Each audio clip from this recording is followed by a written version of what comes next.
Oops, threw that pen.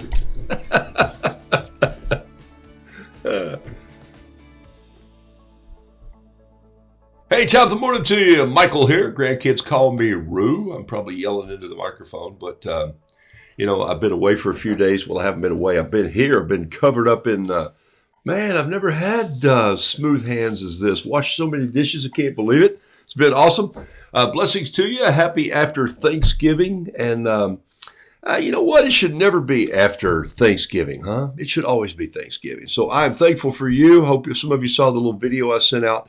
I just came up here at my desk a couple of days before Thanksgiving and sat down and said, I really am Thanksgiving for you people. Just grateful that you join in, that you want to grow creatively, that you want to be a part of this community, and that you're probably doodling somewhere, encouraging someone with art. And, it just happens naturally. It happened to me yesterday. The sky broke a little bit. We had a beautiful Thanksgiving day, just awesome.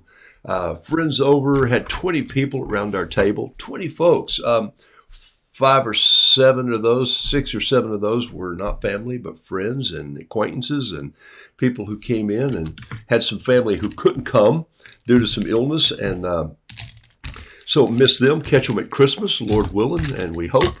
Anyway, so the point is, we were here and made some, the bon vivant showed up. And we all cooked and everybody shared, and it was just a great time. Hope yours was too.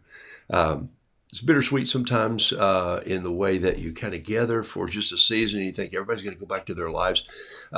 This kind of is my life, and we have people here all the time, and it's just kind of how we live, and I love it. And that's kind of the way our art world works too. So yesterday, it started raining on a Thursday night. On Friday yesterday, it was kind of gloomy in the morning and wet. And then the sky cleared, took some cushions out. We'd stored them, put them back out on the back porch, and just had a little bowl of bisque. Oh my gosh. Made me want to paint some more lobsters. Talking about being connected. And then the paper scribbling came out, had a notepad laying there, was scribbling something. We were laughing about this shrimp that I had done just in kind of a quick demo thing, and I put some paint in it. Had my little paint in my vest pocket. It was still a little chilly.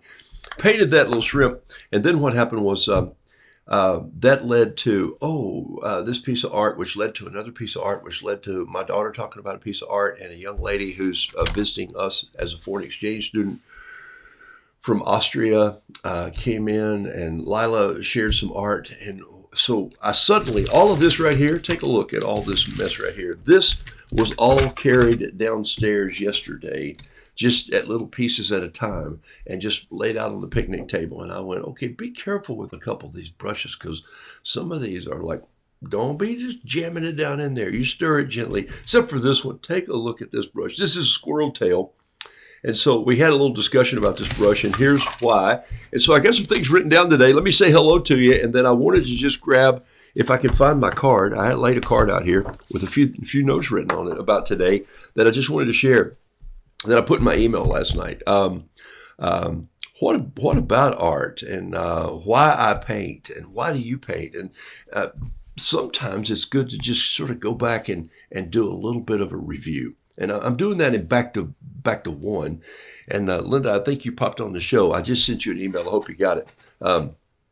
So sorry about what's going on there, and we'll figure it out.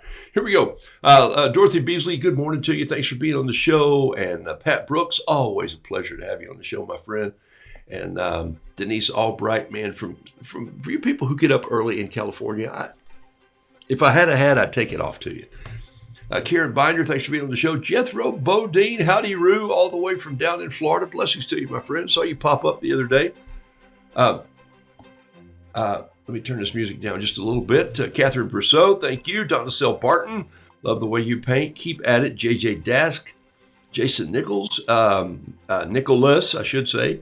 Nichols would be good. Nicholas, happy old Saint. I bet you hear that all your life, huh? Coffee, creativity, and community. Got the 3 C's right there, man. Randall Taylor Craven, good morning to you. Morning, Roo and Crew, CROO. I like it. You're very creative. Linda Linhart, good morning to you from gloomy Orlando. this music down just a little bit. I think it's in my ear, not yours. Linda Schleitney, thank you for being on the show.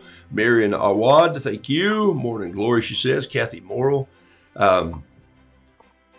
Skeeter Pal, hey man, thank you. I'm thankful for you too. Dear friend from way past. And some of you guys know that David's Table has just been an awesome thing for us to be a part of. And, when you see how that ministry, that community works, and those folks who really need some extra hands, they need another person to come alongside. And that's what David's Table does. It's just pretty awesome. It's pretty amazing to see it happen.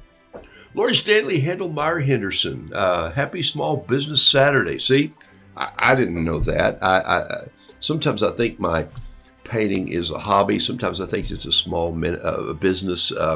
So I don't keep up. I haven't seen the news in a year, and I don't think I've missed anything.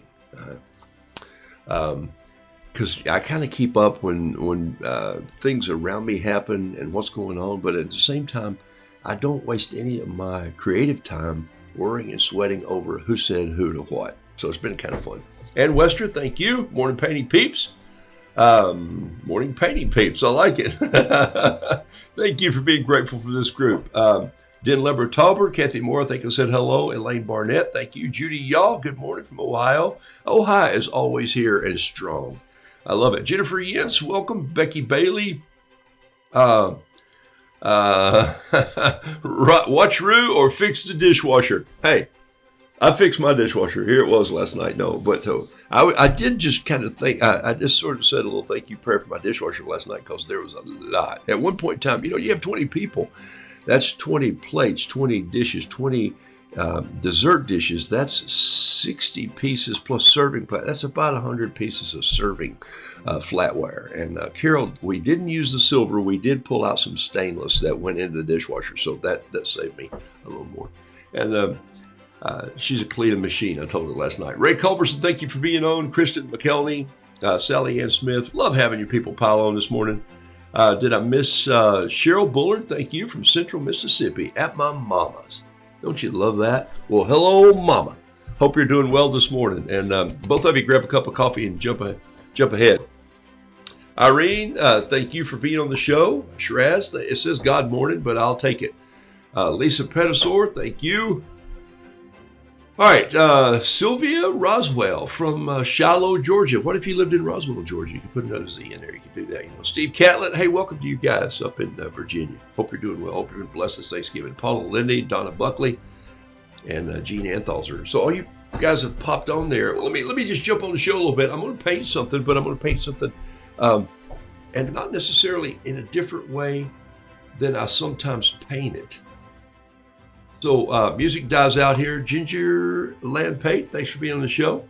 But what I wanted to say is people ask me all the time. I get crazy emails from folks who just, well, they're not crazy. They're very kind. Most of them are. Some are like, you go like, why don't you do this? And go like, wait a minute. You were just, it's pretty funny when that happens. And people do say it sometimes. They go, you know what you should do? And I go, yeah, not listen to people who start off their email about, you know what you should do. But some people have the best intentions. They go like, wait, this would be a great idea for you. And I'm thinking, okay, but I have a lot of great ideas for me. I just don't have the time and money to pull them off. I have ideas all the time. I think it was Will Rogers who said, ideas come along like trains. But if you don't do anything about them, you're just sitting on the track. You're going to get run over. That's my paraphrase of what he really said. I can look it up. I'm sure it's in a book over there. All right, so here's my thought. Music dies down, and good morning to you. I'm going to tell you about Boom. That's right here. I need a little bit of a pen marker here. Let me do this. This is about Boom right here. This happened yesterday. Boom. It was just an idea that shot across, and I went, that'd be a great thing to explain to folks on my show. But I get a lot of emails that say, I know you paint, and I know you started painting later in your life. I didn't paint until, 12 years ago or so. Why do you paint? And I know why you cook. You don't have to say, hey, why do you cook at your house? Well, we cook to eat. So why do you paint? I paint because Thanksgiving and art do go together. It feeds my soul. Remember I said that in the video? If you haven't seen it, go down a couple scrolls after you see this. There's a little video there. It's about 3 minutes and something seconds where I just go, I figured out that there's a mad link between Thanksgiving and art. You invite people into your kind of table a little bit, into your easel, into your safe space, and you share some things that you make. You put out a recipe and you go, well, let's everybody try it. Some people go, whoa, what is this? And other people go, oh, I want the recipe. And other people go, hey, I want to make that. And so there is some similarities in life. So I want you to remember that always. This is what you should pick up in art. You should look for things that you love, look for things that you like. You like that taste and see. Very scriptural, very, very based in your heart and at your core. So why do I paint? There is a way. It's the same reason I blacksmith. It's the same reason that I find any hobby. The same reason you want to make anything crafty, or you got to be careful with crafts sometimes. crafts, because you change one letter and make it, and it looks like craps. And sometimes we just throw things together and we go, look, I made this, and you go, what is it? And maybe you've heard that old collage. Have you heard the old story about the collage? The guy said, I make these things that are called collages. And nobody knew what they were. They watched him, and he made this thing for, he spent an hour putting pieces together and making all this, and it got to be heavy and big. And he goes, now what do you do with it? And he goes, what's a collage? Collage? And they said, we don't understand what a collage is and what language this even is. And they carried it out to the dock, and he threw it over in the water and went, collage? And so everybody just kind of went home and went, oh, sometimes you just make things not because they're keepsakes or not because they're important to anyone else. It's just the process of making things. Not true with necessarily food. You just don't cook food to set it on the shelf. So I'm saying I make art so that it gets shared somewhere, so that it gets enjoyed somewhere, so that it gets seen somewhere. And a couple folks on the show have got me thinking this way a little bit. Two guys that I've talked to every now and then, and we talk about art. What are you going to do with it when it just piles up over there in the shelf? Well, me, sometimes I just auction it off, and I see if anybody else wants to have it take up space in their house or bring a little light or levity or laughter or smile or joy to their home. That's what happens when I auction stuff. And I'm going to have a live auction this coming Thursday, not Friday, but this Thursday, December the 1st at 8:57 p.m. right here on this Facebook page, Lord willing. And I've got some bees. Some bees need to go. I got a couple Christmas pieces I'm going to throw in there. I've got some roos. I got lots of lobsters from Maine. So I'm going to just have a live auction. Somebody said, gosh, is that going to go to a charity? Yes, mine and Carol's anniversary dinner. And so that's coming up this weekend. And but also it's a time for me to, I struggled for about 30 minutes this morning getting my camera to work correctly to give you this shot on the desk. And so, yeah, it's going to work for some upgrading my equipment here too. And that's what I do with most of the income that comes in. Anything that comes in sort of goes into the show. Is it a hobby? Yes, it is. Is it a small business? I wouldn't go that far, but it works as one sometimes, and it's kind of fun. And so, but what I do is, why I paint is because it still feeds my creativity and it makes my brain stay fresh. So if you haven't noticed that you think clearer, you're crisp, your attitude's better when you have something to work on, and you're not just making a collage, you're making something that somebody else can enjoy. You don't just bake a pie and let it sit there or put it out for the birds. Well, we do put out bread for the birds, but and mayo. They like sandwiches. I'm just kidding. I paint because it feeds my soul creatively. I'm a maker. I was created, I create. That's just it. What happens is I love sharing that with other people for them to catch a glimmer of that. I painted, if you notice my post this morning, and somebody posted on it, I did this little doodle on my post this morning. There it is, these two little penguins. I haven't really painted penguins before. Somewhere in an old journal, I set about trying to paint some years ago, and it's not even worth me looking up, but it's probably in this old journal here. But I set up, maybe it is worth looking up, as if it's in here. This was 2005, 2006. I thought I should paint some penguins because I was trying to paint birds then and people dancing and people being created in a face. Oh, there they are. Look. So I did these here. And I did this little, I was thinking about the things that I should paint. And I thought you should draw some fruit. There, still life is always good. And I painted these two little penguins, and I really had never painted any before, but I noticed, and they all had on bow ties. And then I thought, oh, someone said to me one time, "I gosh, you're dressed to kill." And I'm thinking, is that a James Bond thing? And so I just drew one here. It was probably not a great piece of art for kids, but and then you think about fruit. So this is just in my early journal. When I say early journal, I'm thinking this is 2005. So Roo Doodles was not born yet. So I've been doing this for a long time. There's no real value here, just ramblings and doodles and brain buildings and brain buildings, And so I was thinking birds, faces. This is when the animals started talking with me, talking to me, or me thinking that this is right before Carol the next year, 2006, 2007, started telling me, hey, you should paint roosters because that's our namesake. So we're going on into 2006. There's Picasso. We're going on into 2006, and it was getting near the end of this book, and she said, you should paint roosters.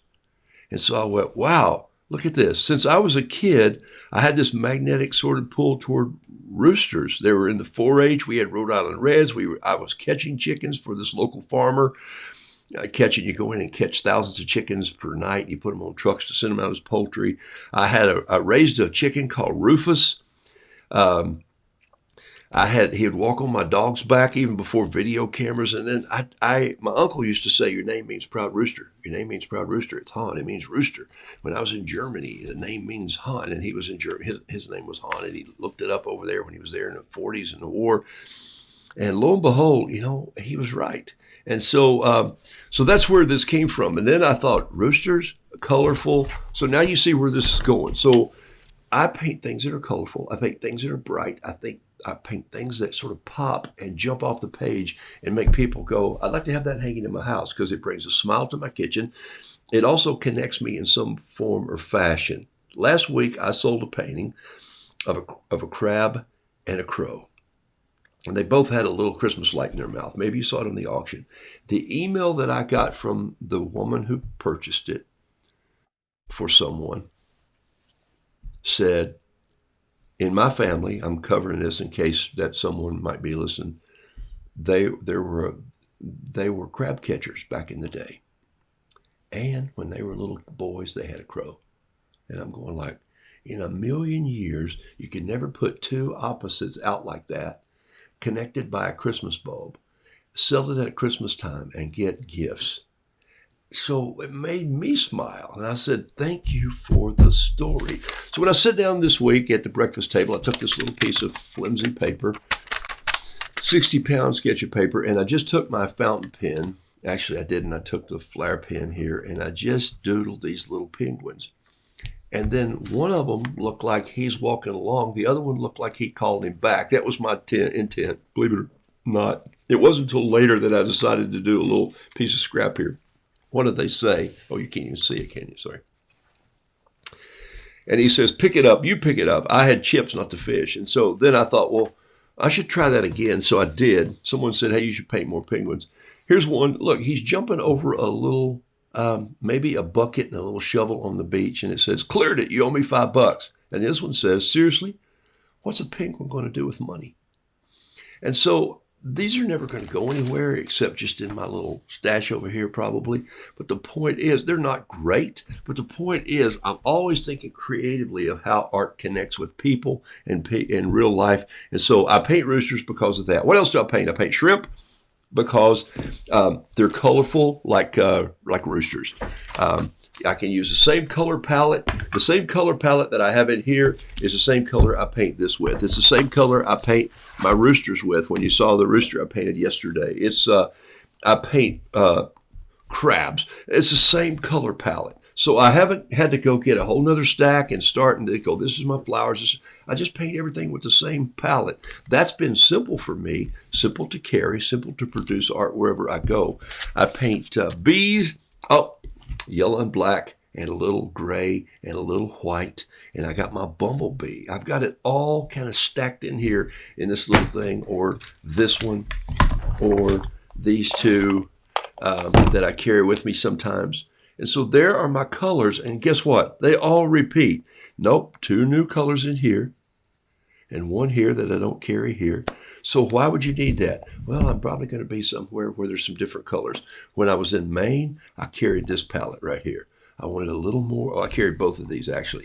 I wanted some of this rock. I wanted some blue stone. I wanted a little different green. I wanted a different blue. I didn't want the hot yellow. I wanted a little more darker orange for those stones that I saw there. And so I made up a little palette that I'll take with me sometimes and do that. So why I paint is because I have to create something. I'm just wired that way. That's how God made me. What I paint is roosters, lobsters, crabs, bees. The little peeps are yellow. I paint shrimp. Mentioned the lobsters. All of those have the same palette for me, and they're bright. They're brightly colored. Why do you paint? You know, is it just because you think I always wanted to? I love the process. So see, there's some of the same things that go on. I just process that because I like, and I also am with lots of school kids sometimes. And so they'll say, hey, Rue, why do you paint? And I'll go, I have to. Because if I didn't, I don't think my mind would shut down. I think I'm supposed to make things. I think I'm supposed to create things. And so it's a fun thing to push kids. And most kids ask that less than adults do. Some adults just go, I don't see. So without being satirical, without being a smart aleck, I could say, so why do you play golf? Why do you play bridge? Why do you play? Well, I don't have time to paint. Well, because I have a book club. And I go, so, well, read a book at night or take some other time, or what do you do in the morning? So you reschedule your time around what it is that you like to do. I'm not talking to you about time management today. I'm done with that. What should you paint? What's your list of things that you paint? I can look at some of you and tell you. Jason says he's playing around with hot press paper. Yeah, man, it'll be creative. We're going to talk about that this morning. I'm going to show you different between. I don't have a piece of hot press up here, but I am going to show you what happens when you add more water. And adding water to hot press, it's going to take off and really run on you. It's going to go skidding across the page, which might be great for your inks, but your inks will bleed differently. But you're going to find that it'll take off more than it does on the cold press paper. Will sometimes stop the ink. And the hot press paper will just let it continue to go. But then you'll find just the opposite. Sometimes cold press paper holds more diluted ink in the roughness of it, especially pigment. And hot press paper almost dries faster. So you go, whoa, this is strange depending on the ink. Everything depends on everything else. All right, you can quote me on that. All right.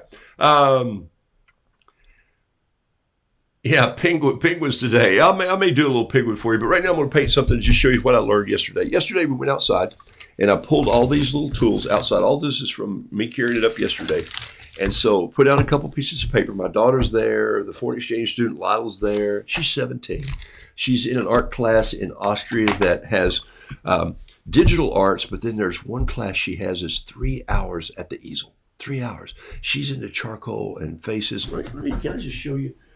In 5 minutes yesterday, she did a face in 5 minutes yesterday, and it's this face right here. Boom. Yeah. And she said, I love to draw people dancing. And I said, who are you? This was the still life on the table. There was a wine glass there. There were glasses. There's my little camera rig. There's a pad. She said, I don't think I understand watercolor. I've never done watercolor really before. Oils, pastels, charcoals, and I'm going like, so she started painting with my pen. She said, I love the pen. I gave her a pen a few weeks ago, the little Preppy, and she started doing this little deal here with these little things and drawing these little flowers with perspective. And then she started sort of scratching into the small palette and putting paint in. And I said, she said, do you have any recommendations? And I said, I think you should use more water. And she goes, more water than that? I said, yeah, more water. more water than that, more water, more water. And I kept pushing her more water. And I went and got her a squirrel tail brush. And I said, dip it in and just put the water here and then drop the paint in. And it's the first time in a while that I'd seen someone's face go, oh. And it's what happens when we sometimes paint, or I paint on this show, and I get a piece of watercolor paper, like maybe a small piece like this right here, and I put water on it, and I drop the paint on it in the form of the rooster or whatever else we're painting, and it takes off, and people go, oh my gosh, I don't understand how you get paint to run that way. And I'll go, let me tell you how it happens. It happens due to the fact that water follows, or paint follows the water. And so let me just show you what would happen on this rooster. If you haven't seen this in a while, I want you to sort of see it. I'm going to put this Roo like he's walking down the page here, just like that. Put another one in here. This is just a flare pen I grabbed off the deck here this morning. And so let me just grab up here. And I think this needs some kind of cool music. Here, I'm going to use my bamboo. No, here, I'll use a squirrel tail brush. See it? It's called a Harmony Squirrel Quill. So this is made out of squirrel tail. I'm just going to go in, and I'm going to go grab. I'm going to grab some water, and I'm just going to take the water, and I'm just going to go in here. This is like a mop. It really is a mop, and I'm just letting some water splash in like this. And so I kept saying and my daughter kept saying, Erin kept saying, more water, more water. She's going like, what do you mean more water? She goes, put more water on there. And then what we want you to do is, after you put the water in there, okay, then what we want you to do is we want you to just go and grab some color. And just grab some healthy color. Get over here. I think you can see I'm just over here dipping in my orange. And I didn't wet these colors this morning, so I'm just putting some water in it and rolling it around. Just orange. Got you a large orange pigment. And I'm just going to take it right here and I'm going to drop it right here and watch it just go. Look. What's it doing? It's following the water. And look, I'm just moving the paint around, and I'm suddenly seeing where I put water and where I didn't. And people go, I don't know how you get the holidays. Well, there's no water there. So it's like a dam has been built. Boop. Water, color. Well, water follows the path of least resistance. So does the color. So if there's resistance here, it'll go around it. So for me, I'll just come back in and I'll get maybe a little bit of blue. And I'll come back in with just a little touch of blue in these tail feathers.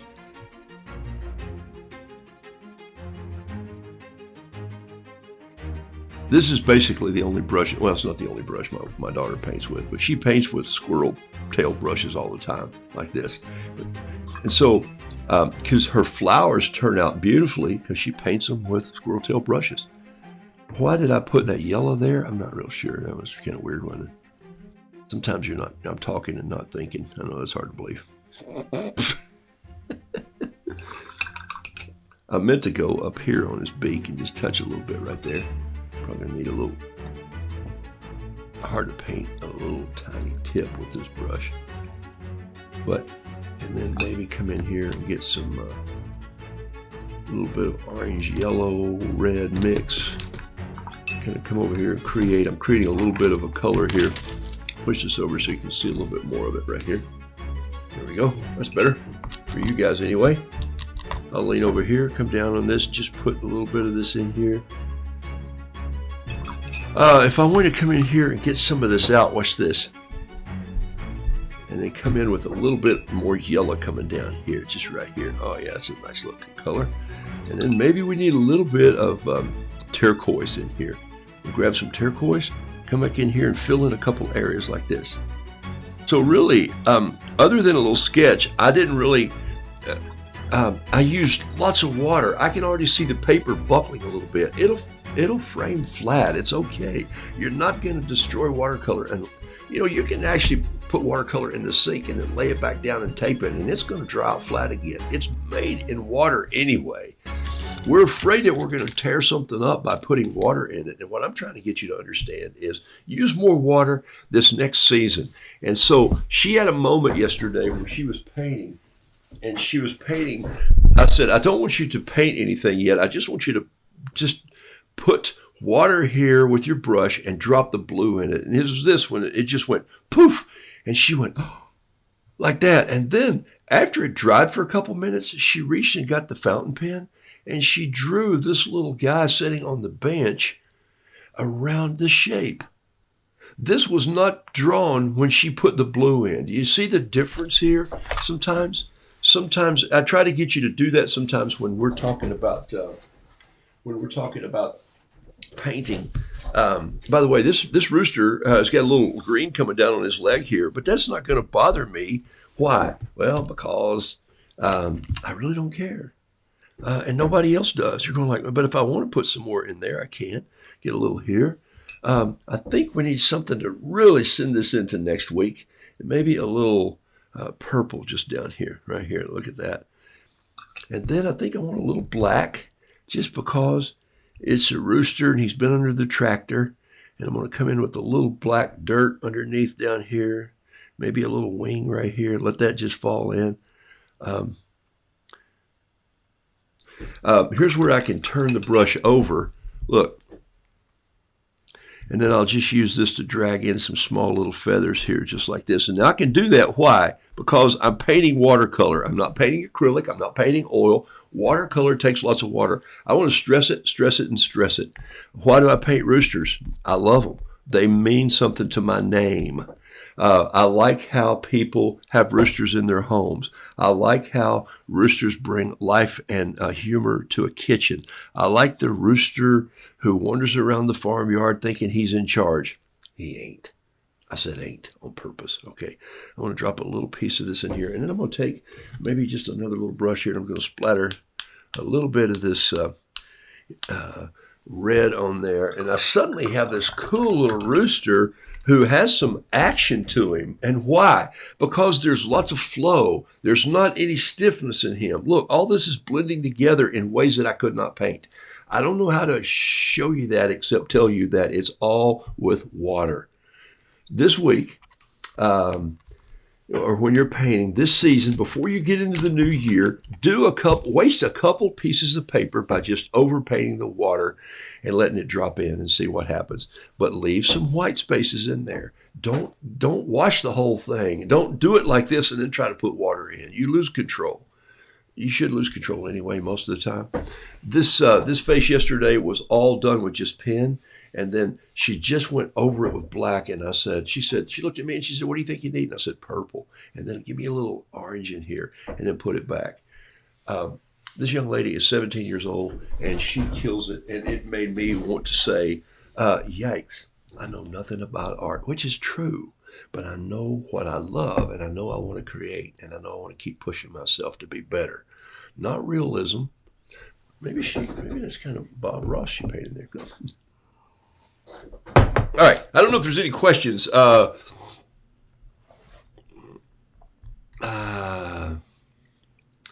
you paint to please the potential art buyers or please to feature? Great question, Jason. Do you paint to please the potential art buyers or paint to please yourself? The answer to that question is, do I storytell or do I paint? Do I paint to storytell or do I storytell to paint? The answer to all those questions above is yes. Sometimes I think somebody would probably love this, but I have to love it first, okay? I paint. I told you what I paint this morning, the roosters, the shrimp, those are all connected to me in some way, mostly because of color, but other things too. The rooster is my namesake. The bees, everything in my house until I was 18 or 20 and left home was sticky because we had a honey house. We had a honey house adjacent to our other house. And my dad put up all the honey there. And thousands of pounds of honey, and so bees. So everything was bees. You'd have to sweep bees off the floor because they would die on the frames. And I mean it's rough life, but they're all stuck. And so the crazy thing about that is that the bees are a part of my history. And then I got into things that were comical. Shrimp and crabs are just sort of funny. They remind me of the same thing as a rooster. But in this case, what happens is. And I want to show you something before I'm finished answering that. Take a look. What's happening here? Do you see this? See this paint still running? Look. Can you see that? Look at this piece right here. Look where it's going. What's it doing? It's following the water. So I kind of love this. Now, what I'm going to do right now is I'm going to take this and I'm going to flatten it. And I'm not going to try and destroy it, but I'm going to get a little anvil up here. Let's see, I need something flat that's heavy.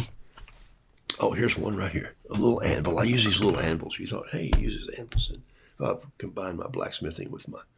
So what I'm going to do here is no, I think I'll just lay it over here raised up just a little bit like this. I like this little dark spot right here where the water has just puddled. I do think I'm going to take out some of this darkness right here and just pick up some of that. And I'm going to pick up one spot of that right there.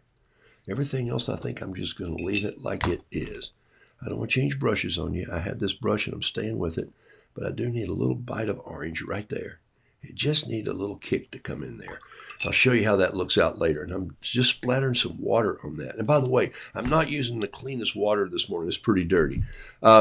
Jason, to answer your question, and I think I can do that fairly well here. I'm going to lay this down on the floor so I don't keep jumping it around the desk. Hold on a second.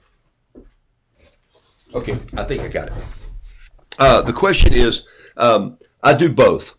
Sometimes I bump into people who say, you know what I really like when you paint this, or this. And I'll think that inspires me to paint some of those. But I don't have a particular person in mind, like the crow and the crab story. There's no way that I knew posting those two things together would really connect to someone out there. And so for me, I just put it out there thinking, I thought it was comical. I thought it's something that would say, I've got a painting that I'm working on right here. Sometimes I'll flesh out a little painting in here. This is a little flower and a bee that I painted, and this is a little bee. There's a painting here of a crow. See where it says? There's a big crow. There's a big crow.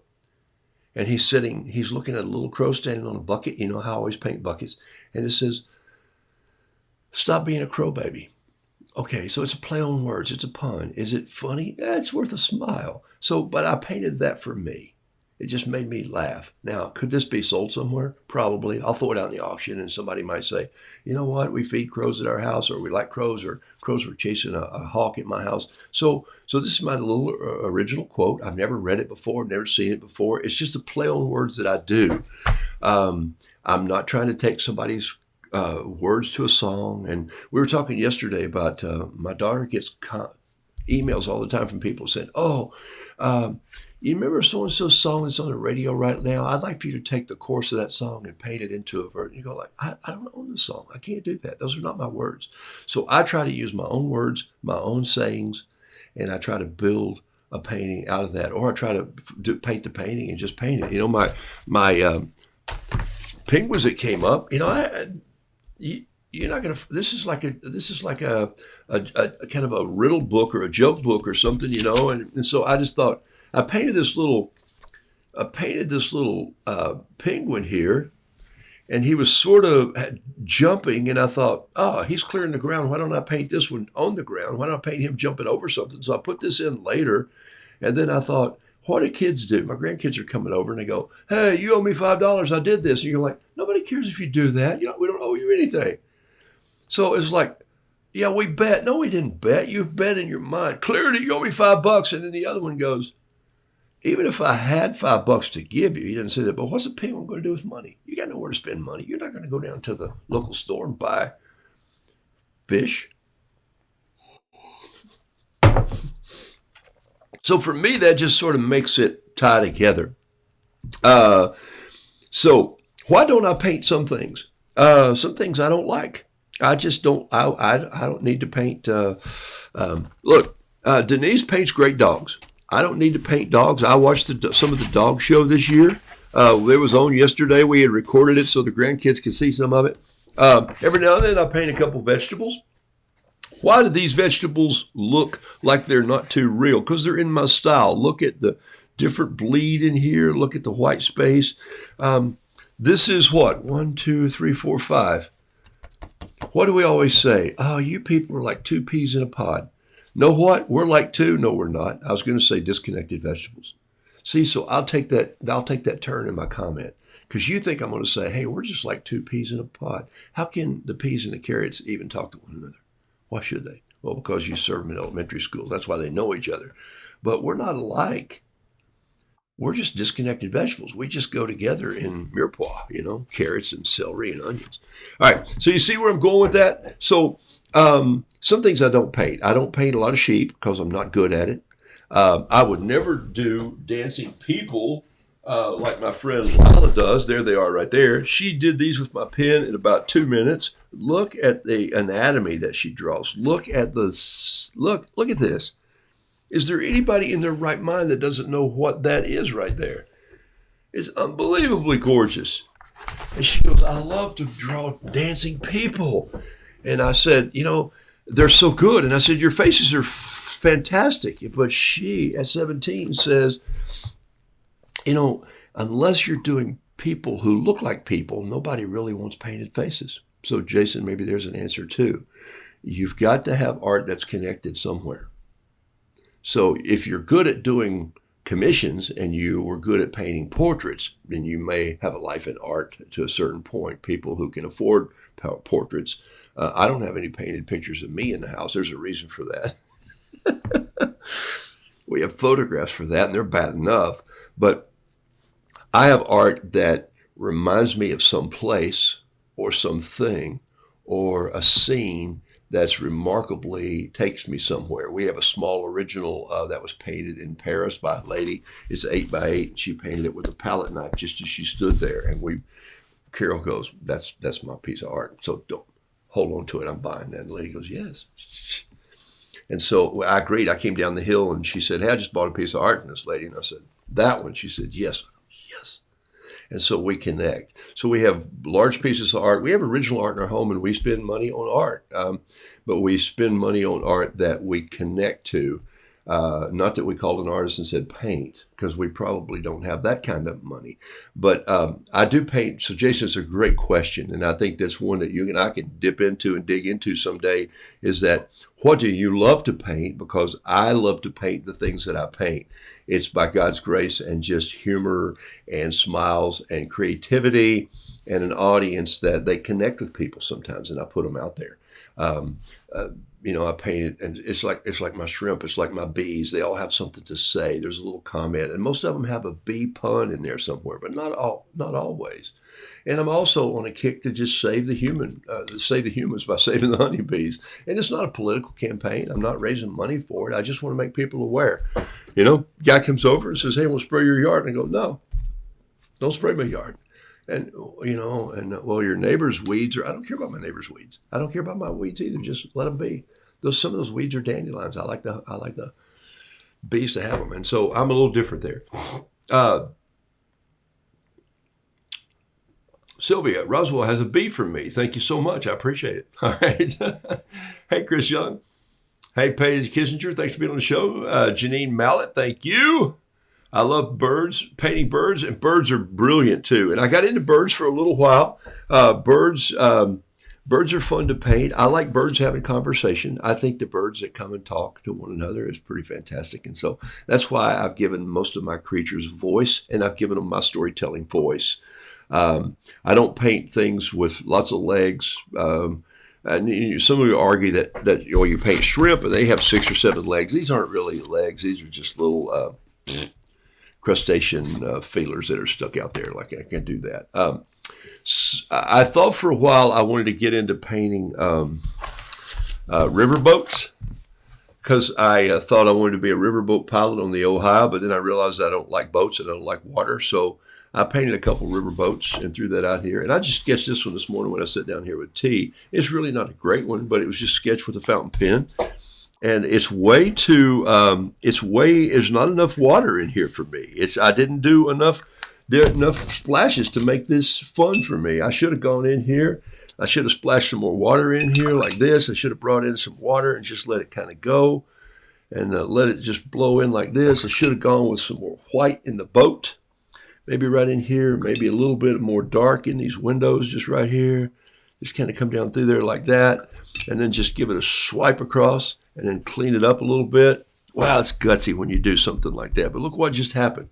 Okay, and maybe some little black here. So I painted this with not enough water, and then this paddle wheel should have a lot more deep red in it. It just should have some splashes of red, so maybe I just splash them out like this. Maybe there's a little bit of somebody out found a little bit of blue green and put a little bit of this on here. And I think of John Hartford when I start painting riverboats. But there's a little riverboat painting that's kind of fun. And so this painting will go nowhere, but the point is it doesn't even float.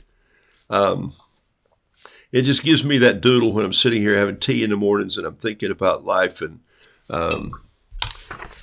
sometimes I just do those in pen and ink. That's kind of a fun thing to do. Here's one right here. Take a look. There's a little riverboat kind of coming down the other way. And look, all these are just little pen marks. This is just on a little piece of a journal. Oh, there's one on the back too. Ha! Look at that. And these were probably done 15 years ago. Oh, look, 2005. Holy smokes, son Michael. So that came out of that same journal, I guess. Great Scott. Okay. What's stacked up here? Okay, let's see. Is there any more questions? Let me go to QQQ if there's any. Jason had the QQQ. Do you paint the potential art? So, Jason, I think the answer is both. If I'm in the art business, I think I have to be careful what's out there because there's always somebody who's going to paint better than me. There's always going to be somebody who paints better than you. Yesterday, I was at the table with two ladies, one my daughter, one not, who certainly painted better than me. Is that intimidating? Not really, because I'm painting my style and they should be painting their style.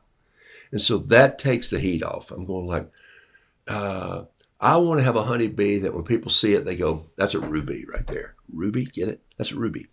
That's one of Rue's bees. And so that's kind of what I want to do. Let me make sure I got everything on my list, and then I'm going to paint one more piece here.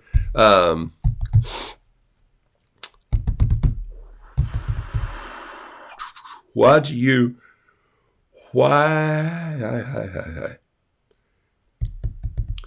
your paintings matter, or do they? They should matter because they're important to you. So, Jason, this is probably the second part of my question that some of you haven't asked, but you thought of. It's a great question. If you're painting things you don't like just to sell,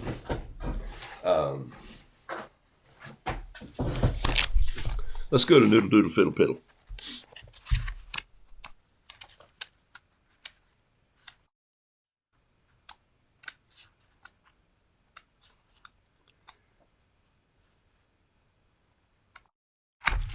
And I don't know what page it is because I didn't page number these. You don't think I should have, right? But there's one of these in here that says, I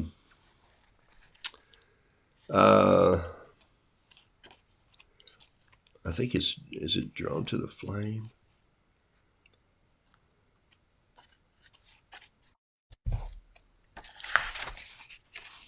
Pat, if we ever do this again, I'll probably, no, I won't. No, I won't. Yeah, I just saw it. Okay, so this is the book. Pat Brooks did the illustrations in here. By the way, there's some of these in Amazon. You can get them here. Here it is. I believe that some of the best songs in the world are the ones that were written out of great hope, great pain, and experience. The richest melodies are connected to the heart. Back when I was a songwriter, still write poems sometimes, still working on a book of poems. Those need to come deep. That's why it takes a while. You just can't sit down and write. I can write a poem about anything, anytime. Just go, hey, could you write a poem about this? Yes. But I think the ones that come out of deep experience, deep hope, deep pain, deep grief, deep joy, all the depth there, I think those are going to be your best things. I think the paintings are going to be that too. Even if it's a shrimp, the fact that I'm connected to living in Florida for 12 years, the fact that I'm connected to driving to St. Augustine for 8 of those years every Friday in an old Jeep with my wife to have lunch and sometimes have fresh shrimp that had just come in off the boat. And we go up to Mayport and get the shrimp off the boat, I think I'm connected to those creatures. Did I go out shrimping? No, never did. But to go get them from the boat and smell that and steam them right there or grill them right there, absolutely perfect. So that's one of the reasons that that's true for me. So I do think you should learn to paint and produce something each day. So for me to set up and do an auction every day or paint a painting every day just sharpens my skills. Just sit down for 10 minutes and do something, 20 minutes, a cup of tea for heaven's sakes. The other thing is you will draw deeper work into what you've created when it's created with passion. And so that's why I'm doing 2,000 Bees. People go, golly, don't you read? When do you have time to do 10,000 Bees? And I'll go, I can do 5 at a restaurant when I'm sitting there by myself having coffee. Or I go to Starbucks in the afternoon and I can do 5 or 10 of those things just sitting there going like, hey, I'm thinking about this, I'm thinking about that, but I'm just doing this bee and I'm connecting it. So for me, I'm practicing my skill. But here's again, the art, you will be drawn back. If you're looking at art that's painted each day, and some of it's just painted out of duty and not out of passion, you'll go back and you'll pull the pieces that are painted out of passion and you'll like those better. The art that's created will be the art that you find into your art that's created in passion will be the art that you find in your portfolio, the art in your pictures that you show people first. I believe that art in any form created out of contractor service will never be as powerful as art that keeps you up at night and is created out of love. It just won't be. So, Jason, you and I have talked about this. That's why, for me, if I lived where you lived, they would probably have to do with water or skyscraper or bridges or something that connected you to architecture and color. That's me. That's not you. For me, I go on my namesake, and it's part of my storytelling shtick. It's the rooster. That's why the rooster shows up 2 or 3 times a week. He's a storyteller. Ta-da! Do I tell stories to paint or paint to tell stories? Yes. Okay? So that's the thing here. So talent and skills will grow and increase. However, keep sharing in art, and remember this. You're not just making widgets or collage, things that get thrown off the dock. You're sharing a part of yourself. So if you want to sell art in the future, you have to sell a little bit of you. This is where you have to work through the postpartum. You have to go, oh my gosh, I love this little painting so much. I think I should keep it. And you go, wait, I made it. I can make another one, but I may not make one that good. Well, you could if you painted 100 of them or 1,000 of them or 2,000 of them. I've sold some honeybees already that I really loved. And I go, I wish I'd say, wait, no, I'll just paint another one someday. And I'll love that one as much. And so that's what's getting into me, because people say, I like to have your bees. I collect bees, or I'm helping save the bees, or I want my kids to have your bees. Or so I'm going like, great, thank you. While you're learning to think like an artist, gravitate toward the things you have an eye for, love and understand, and you want to understand more, and test these and see if these works are not better than when someone just says, hey, you should paint a riverboat. It'll connect to people. I have people all the time that say, wow, I wish you would do a t-shirt with a rooster. And I'll go, 10 people would buy it. And then I've just spent several $1,000s on an inventory. Hey, I have cups, but some of you have bought these. I probably sold 100, 150. I probably have 50 of them here. But every now and then I'll gift them out to people and I'll sell them. Why do I like this cup? Well, it weighs 1.5 pounds. It's very thick. It holds my tea warm for longer periods of time. I even have one on my desk that I keep my pens in. And so the thing about this mug is I use a mug like this every day. In fact, I use this mug every day. And I've banged it into the counter a few times. It's thick enough it didn't break. I even dropped it on the floor one time and it rolled across the hardwood. And I went, oh no, the handle didn't pop off. I'm going like, I like this mug. And so part of me is, and I've told you all along, it's the thing about it is it weighs 1.5 pounds. It keeps your hands warm. You can milk one goat in here. And if somebody takes your purse 25 feet, they better watch their back, because this thing, it can be hurled. All right. So you see kind of where I'm going with that. So for me, that's out of passion. It's hard to do that. The reason I sell these on Amazon now is because for me to get them ordered in here and turn them around and put them in the mail is very difficult to do. I have a few here. But Noodle Doodle Fiddle Piddle is a good little book. I still have my storytelling book. And you think, oh, I'm going to paint a book and everybody will want it. No, not everybody does. But do you want it enough to desire it and keep doing it and get better at it? And that's what this show's all about. I am going to paint a Christmas piece this morning a little later, and I'm going to post something. I think I'm going to post some bees this morning. I want to show you a piece that I painted about, we're talking about water. This was painted in 2007. And this pushed me to get here because I was painting these stiff little closed drawings that had no light in them, had no brightness to them, had no holidays in them, had no flow and ebb of what I loved about watercolor. Not what I'm teaching about watercolor, what I love about watercolor. At some point in time, somebody like me will teach you the basics of what paper you like and what colors you might get into and what some brushes to start with and push you to start. Push, push, push, push, push. And then one day you're going to go, that's it. I don't necessarily like his head. I don't like his beak, but I like him looking back and I love this. And I just went, I'm going to use more water than I've ever used. I'm just going to pile it in. I'm just going to let it bleed in there. And here's where I came back later and added something I didn't really like it, but I kept this, and it's even been splattered up more. It's on some of the cheapest watercolor paper I probably ever purchased back then, but I love it. And so this was a little thing that I did, and it says "Roosters painted while you wait," and so this is kind of and look, I didn't even sign it Roo Doodles then. I signed it Michael Hahn. But I think this is too, and unfortunately I didn't date it, but I'm sure it was matched with when I just saw Roo Doodles. So it's 2007. If I said 6, I'm wrong. It's 2007. I should put that on pencil in there. All right. So hope that helps you a little bit today, as I wanted to talk about some of the things that over the holidays that I've just sort of learned and what I watched when people were painting. And then here's the lobster with lots of color. He's going up this way. Here's all these bees that are just laying all over the place. All right, so join me. I've got a class in the morning that's Good News Roo. So join me on the private page if you're part of Patreon. Thank you very much for doing that. I will reschedule the other painting class as soon as I can. In fact, we're just going to go for a couple hours one day just to kind of catch up and bring you back up to speed on what you need to do. Some of this stuff will be filtered in there.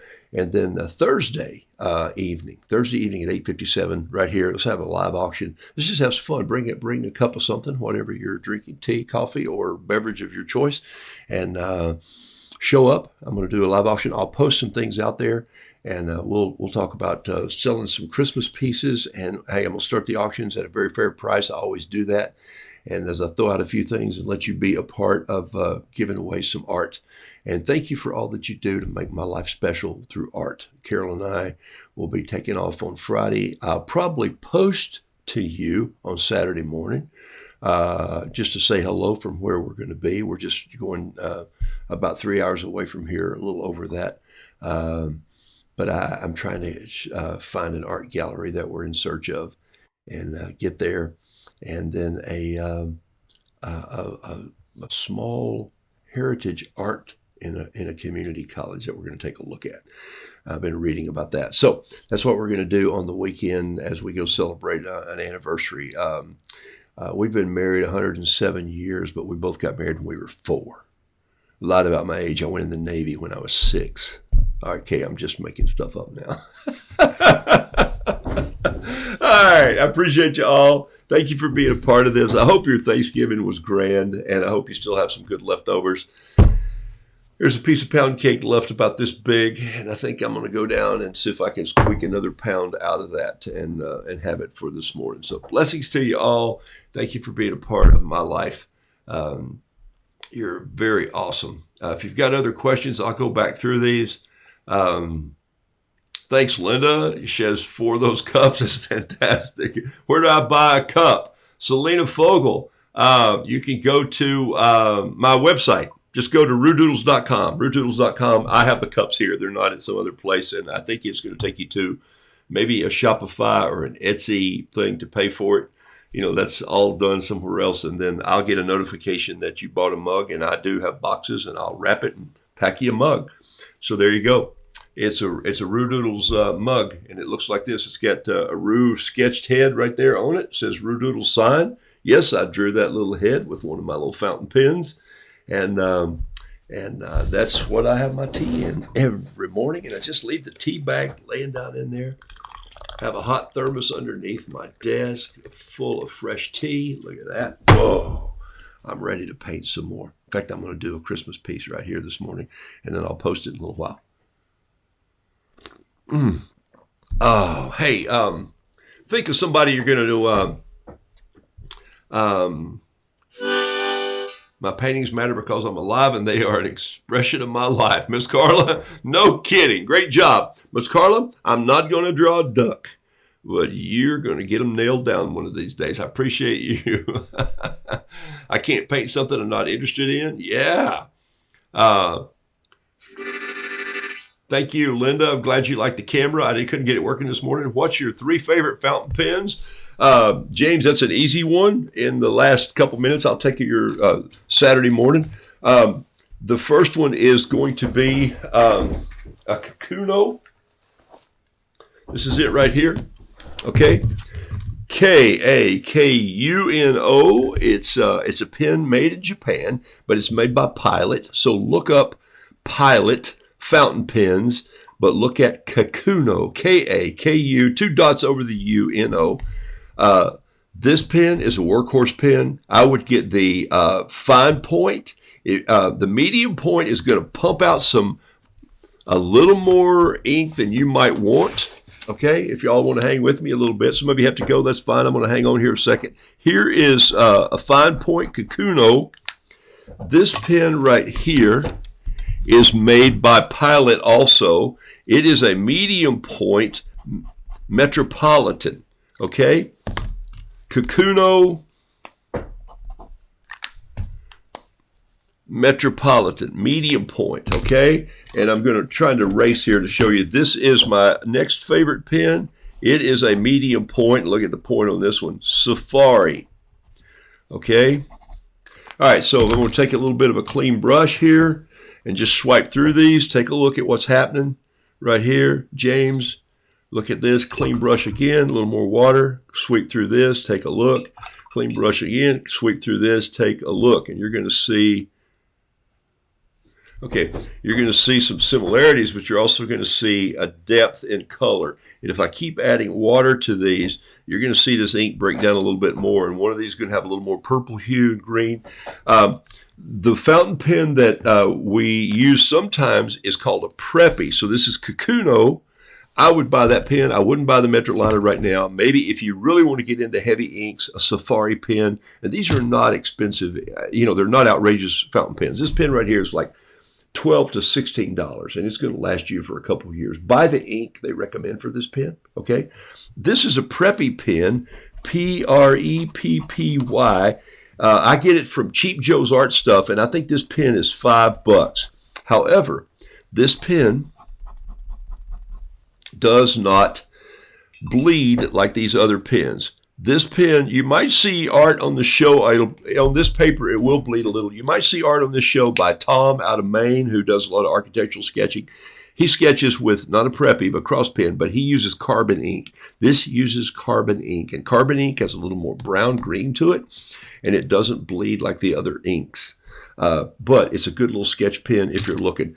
This has to be one of my favorites. I actually contacted them and said, hey, I'd love to find some of your pens to sell to some folks on the show or just have available. And because Pilot in the States responded and said, we don't handle it. It's shipped out of Japan and we can't help you. So I said, thank you for not helping me. But I still buy it. Okay. And some of you have this pen. Love it. All right. Hope that helps, James. Sorry, I missed the 3 Qs there you put in the questions. I'll go back. Yeah, Jason, you made a comment that says, put your style out there. Don't fall in the comparison trap. I think that's really, really important. Let's see here. Okay. All right. I'll look and as I have a little piece of pound cake this morning, I'll look and see if there's some other comments. And but I'm gonna sit here for a few minutes and paint one more thing, and at my desk. And all my penguins weren't great when I started. Look, here's where I started the other day. So, and in fact, see, I just did this with a little flare pen right here. This too long with beak, too long, not too good, not too good. And so then I just discovered one. And so, my first bees, look, if you paint a bee actual size, there it is right there. So where's the fun in that? If I wanted a bee that looked just like a bee, I'd just get a bee photograph. I want bees that look like they're going somewhere, talking to somebody, doing something goofy, you know. And I wanted a bee on my bookmarker, and so that's why I did this one. Bee on the right page. All right, I think that's enough. I'm out of here. I was going to grab my harmonica and I lost it. Take a sip of your tea. Think of somebody you can encourage today. I got to send a couple of texts also and send them a little note and say, hey, thinking of you, Thanksgiving. Tissy Chambers, glad to have you here. Safari, John Robert Small uses a Safari pen. Great pen. He does some great art.